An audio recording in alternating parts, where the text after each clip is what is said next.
All right, so when we're figuring out area and any missing figures, my recommendation is always write out the formula. So for instance, with number 4, because number 4 ended up being kind of a complicated algebraic problem, you've got to start it by writing the formula. So what's the formula then for the area of a trapezoid? A half. So you can do half or you can do the whole thing over 2. So B plus B1, 2, H. Okay, so then you plug in the stuff that you know, and you end up looking for B1. You can put B1 and B2. It doesn't matter which is which, and I think sometimes people get confused because then if they put B2, they think it means B squared. All this means, this little 1, just means it's one of the two. Okay, so I never put those in there because I think the little sub numbers make me confused. All right, so you just plug in everything you know. Don't forget that this has to go in for A, so that goes in on this side of the equation. What's the formula for area of either a kite or a rhombus? Half D times D. All right, so half D times D, where D is the what? Diagonal. So the diagonal are the ones that go across it. Okay, so we're going to talk about circles today, which should be a pretty quick review, and then we're going to talk about area of regular polygons, which gets a little bit complicated. But again, as long as you know your special right triangles, you should be good. Okay, so with a circle, I'm going to go through this pretty quickly because I think you guys have probably all done this before. But when we look at a circle, what are the important parts of a circle to know? What's this little red line? The red line is the radius, which is half of the diameter, and the diameter is the whole thing, so it's the blue line, and then the green is the circumference. Circumference is like the what? It's like the perimeter of the circle. How come we don't call it a perimeter? Because it's curved. It's not straight lines, it's a curve all the way around. So circumference is just like the perimeter. Area is still the same. Area is still all the stuff in the center. Why can we use either D or 2R interchangeably? How come we can use either D or 2R interchangeably? Gabe? They equal each other. Diameter is equal to how many radii? 2. Radii is the plural of radius. So if you have one radius, you have 2 radii. So the equation for circumference is either pi times diameter or pi times 2R. Either one of those is fine. All right, it just depends on what they give you for which one you might want to use. And then the equation for area is pi r squared, where again, r is the what? Radius. So you cannot use diameter in the area equation. So if they give you the diameter, what would you have to do?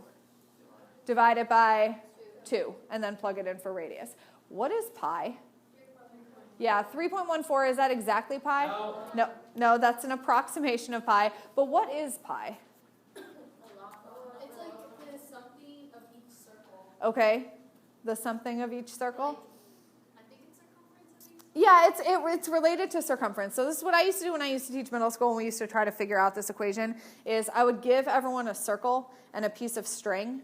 And if you do like the diameter is your piece of string is the length of the diameter, and you stretch that around the circle, it goes around 3 times, and then there's a little bit more left over, and that's where pi comes from. So the diameter will always fit around a circle 3 times with a little bit more, which is the 3.14159. That's as far as I know it. 2654, and then it keeps going, right? We never are going to use that, so the approximations we use are either 3.14 or 22/7 or just pi. All right? If they say write it in terms of pi, then you don't even have to figure pi out, just leave it with the pi in there. All right? So then that becomes a little bit easier. A lot of people like to do it as a decimal. That's fine too. Understand if you do it as a decimal and somebody else uses the pi button on their calculator, what might happen? You might get a different answer. Should it be hugely different? No, it should be just off by a little bit. So if my answer is something like 26.56 and yours is like 42.1, we're clearly very off. All right, but if I have 26.56 and you have 26.81, then we should be fine. Okay, it just depends on who uses what buttons on their calculator. All right, very few times are you actually going to use the fraction, but just in case you ever want to know, that's the fraction that's equal to pi. If they gave you, like if for instance your radius were in a fraction, like if your radius were 7 over 2. You might want to use 22 over 7 if it told you to, but I typically don't. Even if it says, like, use 3.14, I don't really care which one you use. You can use whatever one you like to use, all right? Okay, so how would I find the area of this circle in terms of pi? How would I find the area of this circle in terms of pi? You do pi 16r. So what's the area formula? Pi r squared. Pi r squared. All right, what do I have here? The diameter, so I need the radius. So what's the radius here? 8. So then the area would be pi times 8 squared. And what's 8 squared? So then area would just be 64 pi. And when it says in terms of pi, that's all you need to put. Okay? 64 pi, that's what in terms of pi means. So you just have the pi. Now, if you do it on your calculator, you would end up finding the answer. It would be a decimal. I'm not going to mark you wrong for that. But if it says leave it in terms of pi, you can just stop right there. All right? And the reason we do that is so if you don't have a calculator, you don't have to like figure out an approximation. Just leave it like that. Okay? How would I do B? B, I'm looking for the radius. So I'm looking for the radius of circle X. That's what this means, circle X, in which circumference equals 24 pi. So if circumference is 24 pi, not square root because it's not area, but you're on the right track. So what's the formula for circumference again? Pi times, I'm going to do 2r since we're looking for radius. But instead of writing circumference, what will I plug in for that?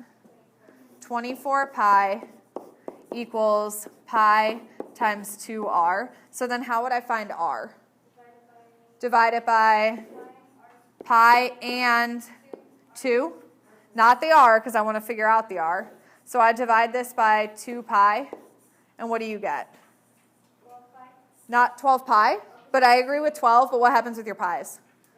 They cross out. So what do you have left? 12. So r equals 12. So again, my recommendation is write out the formula and then plug in the pieces that you know. So since this is C, that goes in over here. And how come I use this one, pi 2r, instead of pi d? You're looking for the radius. Could you have figured out the diameter and then figured out the radius? Sure, you could do that. All right, if you figure out the diameter, you would figure out it's 24 and then just divide by 2. Kara, do you have a question? Okay. All right, what about this one?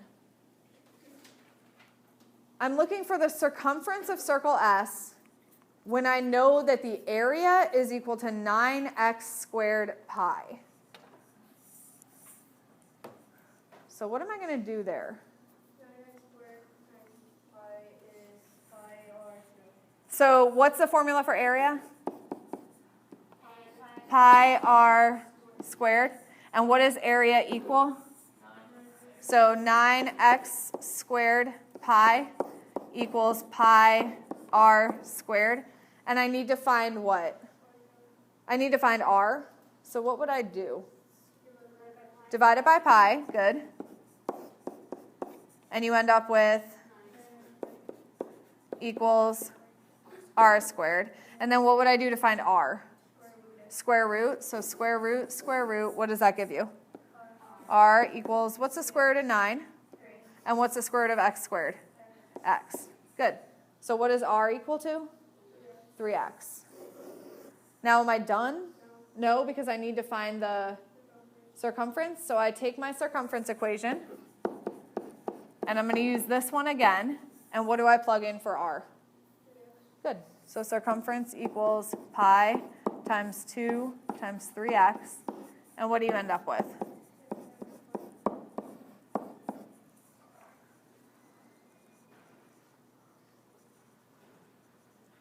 That's pretty much as long as it would get. Typically, they're going to be like the ones above it. They're a little bit shorter. All right, that one's just a little bit longer because you have to use 2 different equations.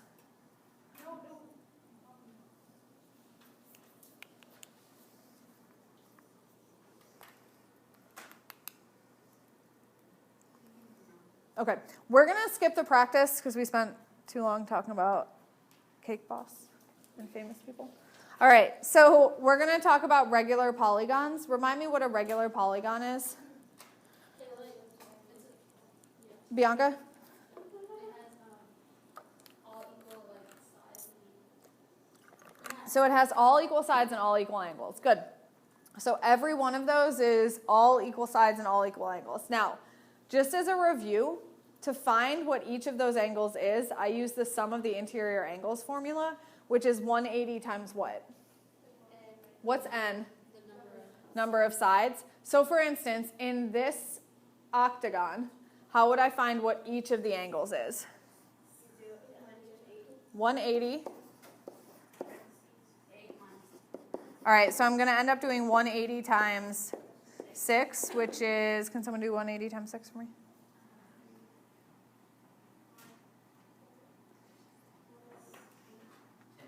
$10.80? So 1080. So then how do I find what each one is? Divided by 8. So 1080 divided by 8. So each one is 135 degrees. Okay? Keep that in mind because we're going to need that. Yes. All right, so now we're going to try to figure out the area of this shape. So the area of any polygon, let me go back actually. I'm just going to draw.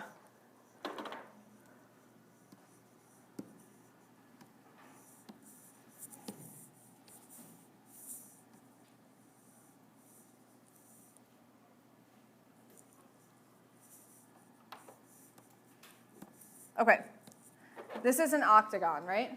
Does anyone have any ideas on how I could find the area of this?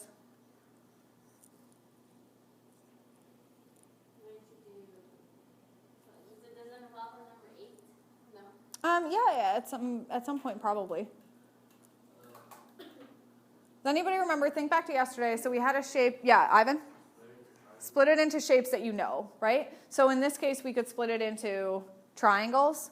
So if I split this into triangles, let's say I split it into a triangle here and here. Charlize, how many triangles will I end up with? 8. I'm going to end up with 8 triangles. So I'm going to use the number 8. So yeah, I need the number 8 because that's the number of triangles I can cut that into. And then how do I find the area of a triangle again? Half BH. So let's look at just this triangle on the bottom. Because all of these triangles are going to have the same what? They would all have the same area. Since this is a regular polygon, all their bases would be the same, and we're going straight to the middle. So where's the height of this triangle? Yeah, so I would have to draw a line right here. And that line goes from the center up to the center of the octagon. And so that would be h, and this would be base. And I would do 1/2 base times height. And then I'd have to do that for each of these, or I could do this whole thing times what? Times 8, okay, because there's 8 of them. So this is where the formula for a regular polygon is going to come from. So the formula for a regular polygon is area equals 1/2 little a times p. And that little a, the word is apothem, all right? The apothem is from the base up to the center. So what the apothem is essentially, that's the height of whatever that triangle is. Okay, so we called it h here because it's the height of that triangle, but the height of that triangle is really called a, the apothem, because it's from the base to the center of any shape. So that's the apothem. And then the formula ends up being half of the apothem times the perimeter. The perimeter takes into account that you're multiplying it by the number of sides. All right, so that's why it's perimeter. Okay, so the central angle is just the angle in the middle. We're going to use the different angles if we need to find the length of the apothem.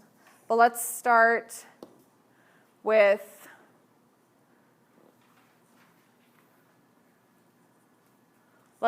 just this one, number 12. Okay, so let's try to find the area of this. Before you start, what's the area formula? Area equals what?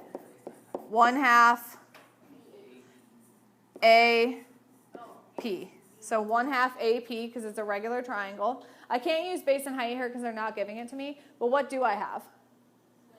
I have an A, which is the apothem, all right? And then I have this, which is 8.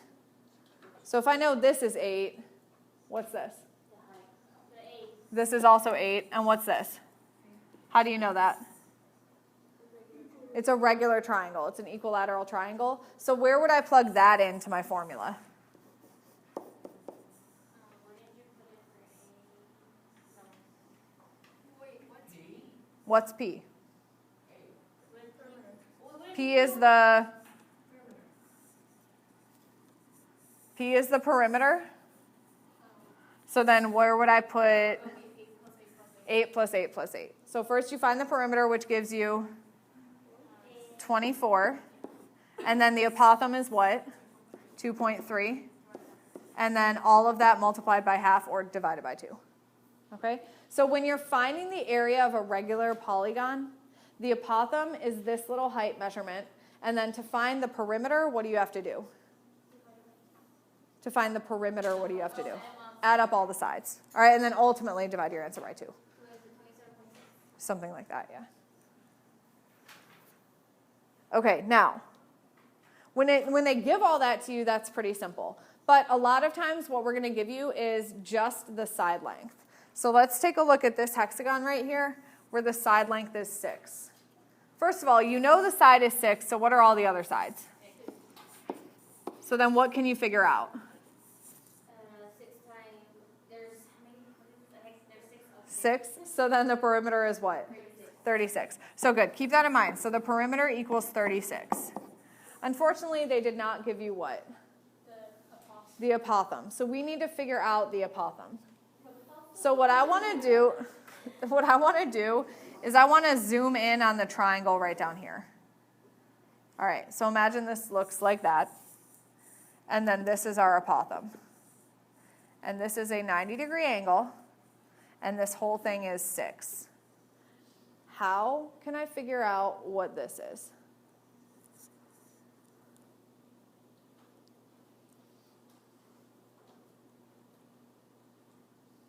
Divide by half. Because Divide what by half? The 6? I do need to do that. What is that going to give me, though? That gives me 3. What is 3 in this triangle? Not the apothem. This is 3 right here. Because if the whole thing is 6, what's this? 3. Okay. I still need this, though. So how am I going to figure that out? I could use the Pythagorean theorem if I had this, but I don't. It is a special right triangle, but we got to figure out which one. We don't know that that's 6. How do you know it's 30, 60, 90? I know that this is 90, but I need to figure out what those angles are. So how can I figure out what the angles are? What? 180. 180 times. 6 minus 2. So 180 times 6 minus 2, which gives you 180 times 4. So that means that each of these angles is what? 180 times 4 would be 720. And so how would I figure out what each of the angles is? So 720 divided by 6, which is 120. So this whole thing is 120, which means this is what? 60. Okay, so Gabe, this would be, okay, so you were right. It is a 30, 60, 90 triangle in this case. So that's a 30, 60, 90 triangle, which means if this is 3, what's this? Think back to your special right triangles. If this is S, this is 2S, and this is root 3. So then the apothem would be what? 3 square root of 3. All right, so that's our apothem. So then A is equal to 3 root 3. I know this is a lot. These honestly are probably the longest problems we'll do, okay, because you have a lot to figure out. All right, so now do we have all the information we need? We have perimeter and we have apothem. Can we figure out area? Yes, so we just plug it into the formula. Area equals 1/2 AP, where P is 36, 1/2, and then 3√3. So from here, I would just plug all that into your calculator. Okay, and if you do it in math print, it's going to give you simplified radical form, and if you do it in classic, it's going to give you decimal. So you're going to end up doing something like 18 times 3√3, which gives you 54√3. All right, and if you do that as a decimal, Wait, what did you do with the 6? Oh, okay, half of, okay, never mind. so I did half of 36 is 18, and then 18 times 3 is 54. So you just leave the 3 I'm leaving the radical alone because I don't want to deal with it. It ends up giving you something like 1.4. So if you do 54 times that, it would give you something like 70 something maybe. All right, Bianca. Why did you half the 36 and not the 3? Because it's easier for me to do half of 36 than 3. No, it's not a distribution problem. It's multiplications. You can do it in any order you want. Okay, so what I will tell you is this problem takes a long time because you have to know, like you have to figure out the angles. We will start doing enough of these that you will memorize that if it's a hexagon, it's a 30, 60, 90 triangle. If it's an octagon, it might also be a 30, 60, 90. Sometimes it might be a 45, 45, 90. Okay, you will just start to get to know that, and then it will be not so hard. Okay. Go ahead and skip the practice and just do the exit ticket, but I want to change this. I want to make it, find the area of circle A in terms of pi in which the circumference is 32 pi. Okay, try those two.